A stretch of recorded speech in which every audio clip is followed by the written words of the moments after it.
She lay on my doorstep, ancient and withered, staring up at me with that heartbreaking expression that seemed to ask only one question. Why?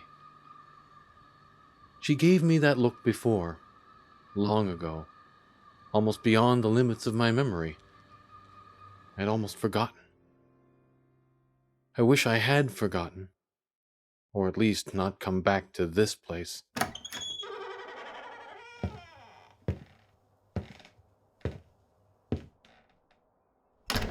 I grew up here, in this land, in a goddamn rat-infested ramshackle shack my father built. Tiny little place. Bedrooms the size of closets, barely enough room for the beds. No proper kitchen, just the stove and fridge in the corner of the main room. I can't believe he lived in that place to the bitter end. Hell, he had enough money to build himself a new house. 10 new houses. But no, he wanted to stay in that godforsaken fire trap. Maybe that's why I came back. I loved the crazy old man. Had to keep an eye on him, make sure he didn't burn the place down and him along with it. That tar paper shack was in the middle of nowhere. It was freezing in winter and sweltering in summer. I hated the place. So whenever I could, I played outside. Problem was, there were no kids around. Nearest neighbor was like 3 kilometers up the highway, and they had no kids. Back then, there was a tangled, overgrown forest behind the house, all the way down to the lake. I used to love to play there. There were animals to see, trees to climb. The smell of evergreen was a lot better than the musty, dried-out wood smell of the house. I think I was about 5 when I met her, around the same time Mom died. I was climbing down from a tree, and there she was, just standing there, staring at me. Looking back, I suppose I should have found it creepy, but somehow it wasn't. She looked at me with such warmth. It just made me feel good. Safe.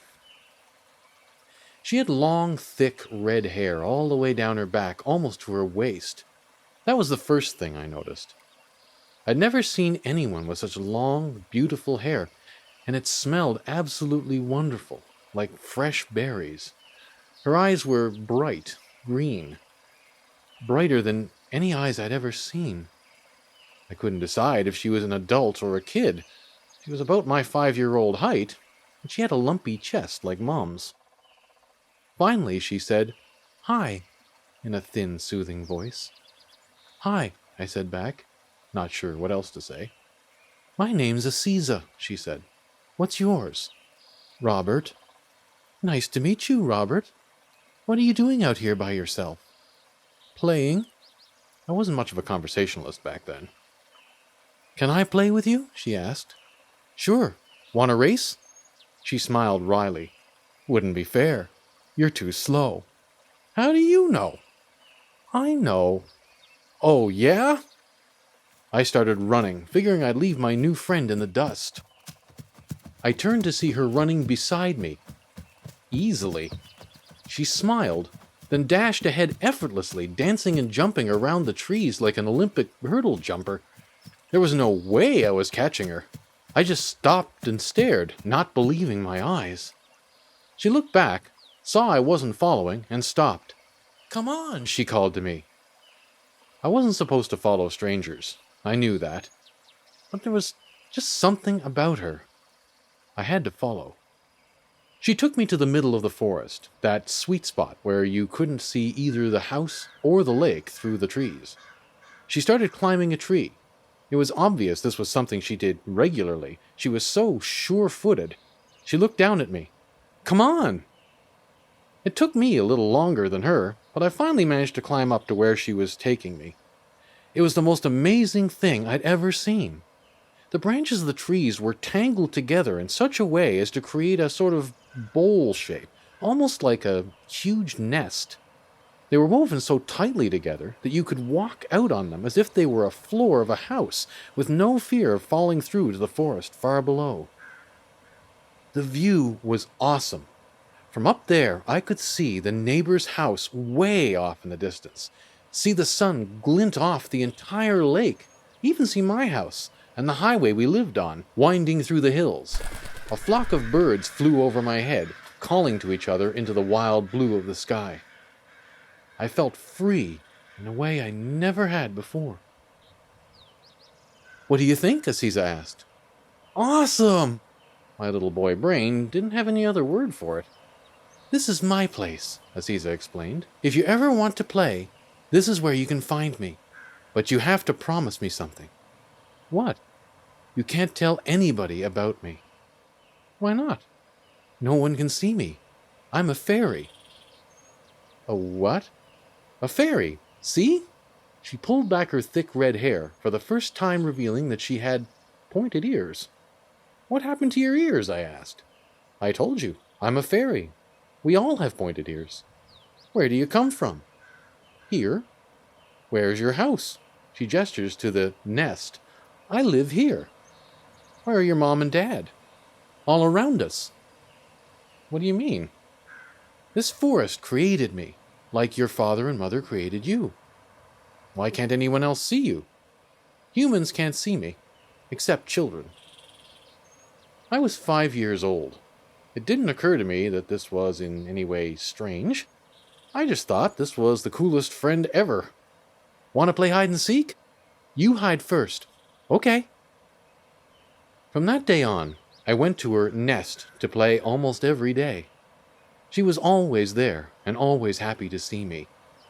The only strange thing was that as I got older and grew, she didn't. She stayed the same height and age as when I met her.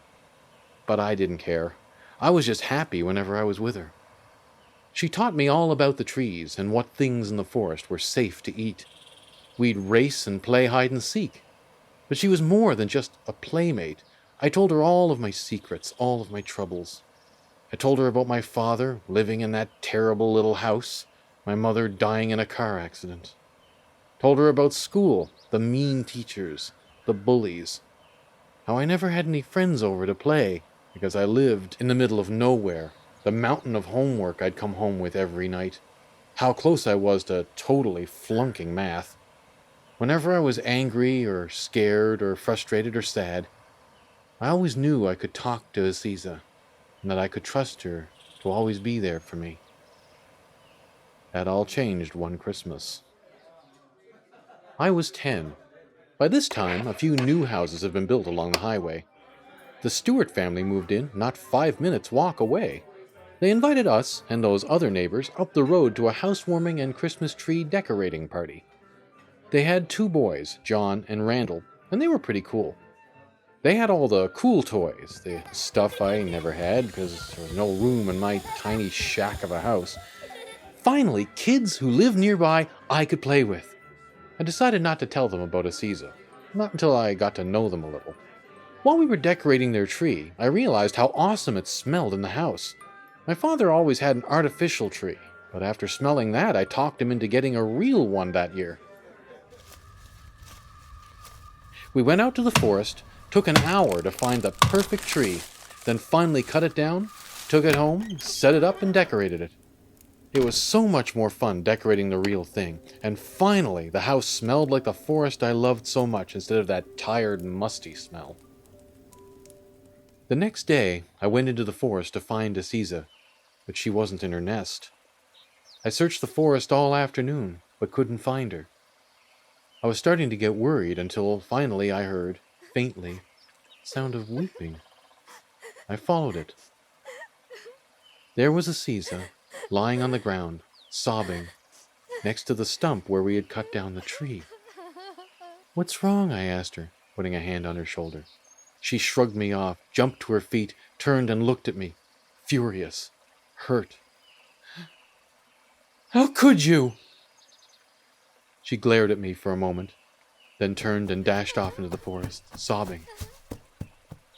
The next day I went back to the place where her nest was, but it was gone. I knew she was still there, somewhere in the forest. I could smell the scent of her hair on the wind, but she never showed herself to me again. I didn't realize it at the time. I was too young, but I was in love with her. I have never felt that way about any girl before or since. I never stopped going back to the forest. And I never did find her again. Couldn't even be sure she was real. Could I have imagined her? Even if I had, she felt real. To me.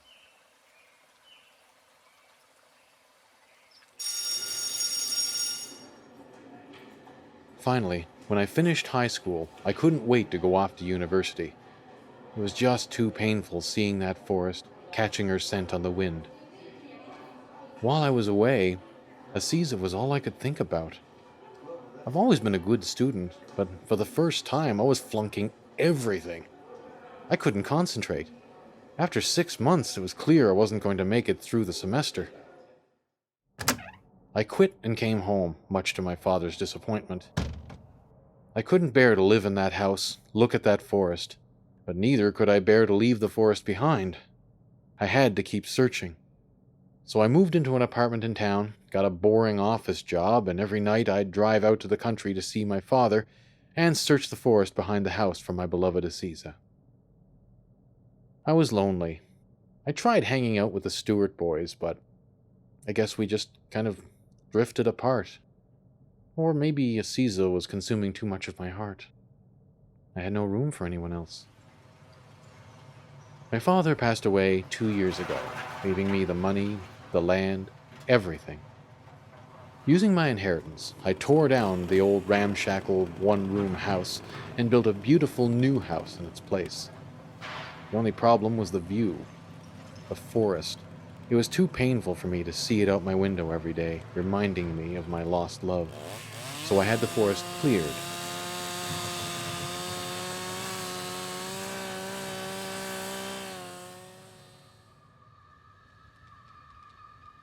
Now I have a gorgeous view of the lake. And now Asiza, still no bigger than a 5-year-old, lays on my doorstep, long gray hair wild and matted about her tired, wrinkled face and faded green eyes.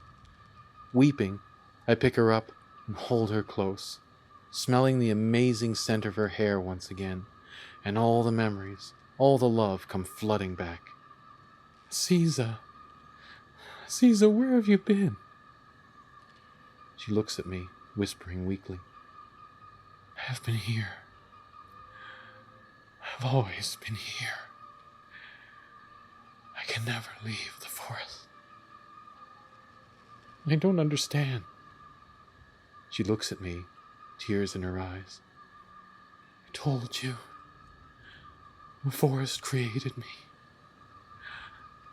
I am the forest. As the last breath left her body, finally I understood. I couldn't see the forest for the trees.